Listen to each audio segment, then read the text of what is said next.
নমস্কাৰ বন্ধু-বান্ধৱীসকল, আপোনালোকৰ অৰুণোদয় আৰু লাখপতি বাইদেউৰ বাবে ভাল খবৰ আহিল। আপোনালোকৰ বিহুৰ পিছত 10 তাৰিখে আপোনালোকৰ নতুন অৰুণোদয় আৰু লাখপতি বাইদেউৰ পইচা সোমাব।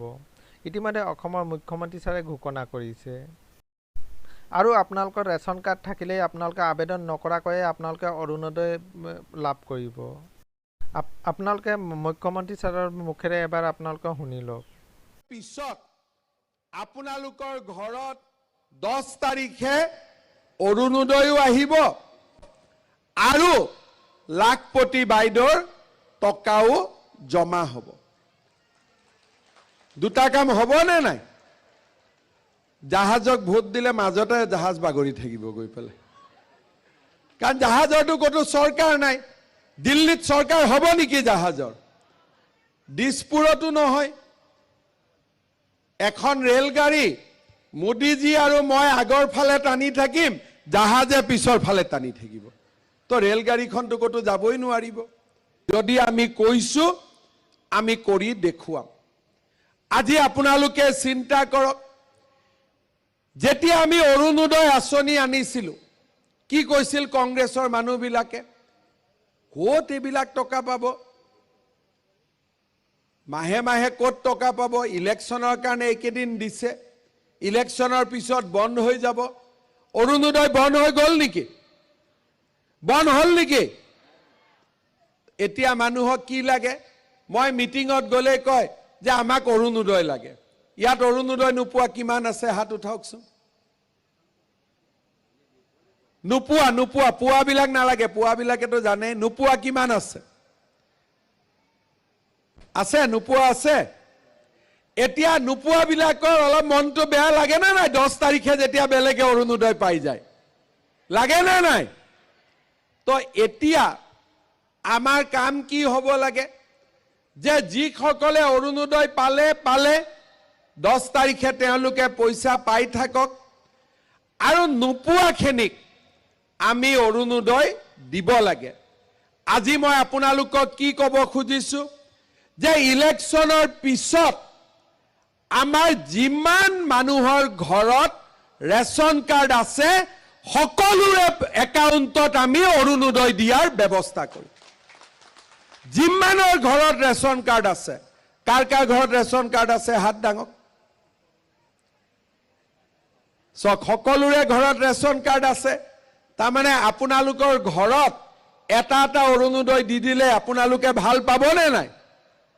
পাবনে নাই? নে নাপায়? ইমান লাহেকৈ কৈ আছে, পাবনে নাই? লাহেকৈ ক'লে মোৰ দিবই মন নাযাব নহয়, যে ইয়াত দৰকাৰে নাই নেকি বুলি। লাগে নে নাই? এতিয়াহে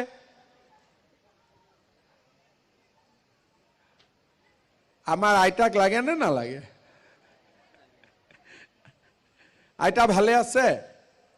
দিয়ক, আইতা আশীৰ্বাদ কৰিব দেই। আইতা ইমান গৰমত বহি আছে।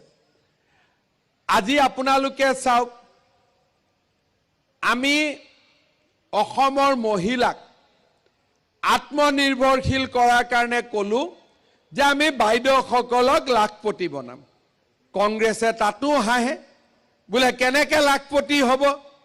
শ্ৰদ্ধা ৰাইজ, আমি যেতিয়া কৈছিলো যে আমি অৰুণোদয় আঁচনি দিম, মাহৰ 10 তাৰিখে বেংক একাউণ্টত 1250 টকা সোমাব, তেতিয়া কংগ্ৰেছে কি কৈছিল?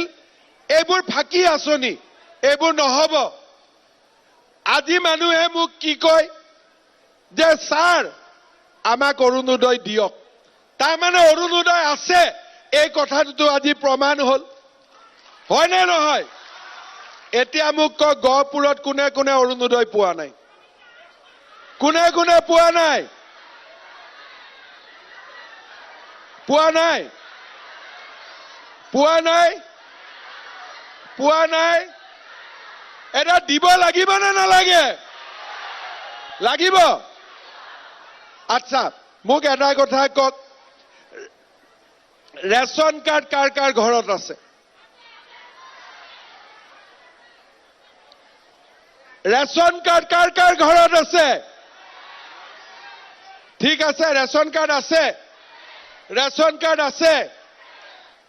10 ছেপ্টেম্বৰ, ডেটটো লিখি ৰাখক, 10 ছেপ্টেম্বৰ 2024 চন, গহপুৰৰ যাৰ যাৰ ঘৰত ৰেচন কাৰ্ড আছে তাৰ ঘৰত পুতুং কৰি অৰুণোদয় সোমাই যাব। হ'ব? মোক কিবা ঘোষ টোচ দিব নে নাই? কিবা দিব নে নাই? মোক কিবা দিব নে নাই? ভোটটোতো দিবই, ভোটটোতো নৰেন্দ্ৰ মোদীক দিব। মই যতে আহো তাতে মোক পিঠা পনা খুৱাই দিব। হ'ব? হ'ব? লাখপতি বাইদেউ হবৰ কাৰ কাৰ ইচ্ছা আছে?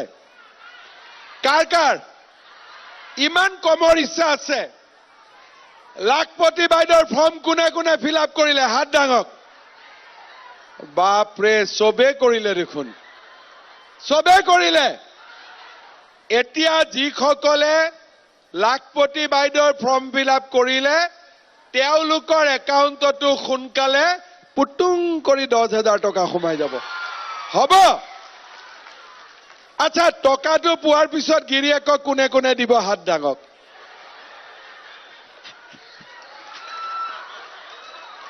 কোনেও নিদিয়ে? আকৌ যদি গিৰিয়েক বিলাকে বিজেপিক ভোট নিদিয়ে, দিব নে নাই? ঘৰত কিন্তু আপোনালোকে পাতি ল'ব দেই যে টকাটো নিদিও কিন্তু ভোটটো বিজেপিকে দিব লাগিব। পাৰিব নে নাই? জয়মতীৰ জোৰ বেছি নে লাচিতৰ জোৰ বেছি? জয়মতী, জয়মতী। ঠিক আছে, এইবাৰ ইলেকশ্যনত জয়মতীৰ একাউণ্টত টকা সোমাব আৰু লাচিতে আমাক ভোট দিব। হ'ব? হ'ব নে নাই? কিন্তু এটা কথা, বিহুৰ আগত নিদিওঁ, আগষ্টত দিম। ফটো লৈ আছে নহয়? আগষ্টত দিম। ছেপ্টেম্বৰত দিম অৰুণোদয় আৰু আগষ্টত দিম লাখপতি বাইদেউ। হ'ব? কাৰণ অলপ কাম কেইটামান আছে, কাৰ বাচ্চা কেইটা চাই থাকিব আছো।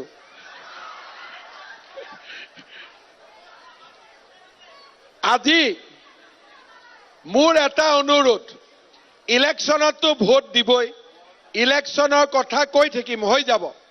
কিন্তু এই যে 10,000 টকাটো পাব, আপোনালোকে 10,000 টকাটো খুব ভাল কৰি ব্যৱহাৰ কৰিব। মই এনে কৈছো গিৰিয়েকক নিদিব বুলি, গিৰিয়েকৰ পৰা আৰু 2-3 হাজাৰ ল'ব। লৈ পেলাই সকলোৱে ভাল কাম কৰক। যদি সৰিয়হ খেতি কৰে চৰকাৰে কিনিব, মৌ বনালে চৰকাৰে কিনিব, গাখীৰ বনালে চৰকাৰে 5 টকাকৈ লিটাৰত বেছিকৈ দিব, বিহুৱান বনালে বিহুৱান চৰকাৰে কিনিব। কিবা এটা আপোনালোকে কৰিব। আৰু কৰাৰ পিছত, এতিয়া বহুতে বিশ্বাস নকৰে মোক, কিন্তু কৰাৰ পিছত মই আপোনালোকৰ একাউণ্টত আৰু 25,000 টকা মই সোমাই দিম।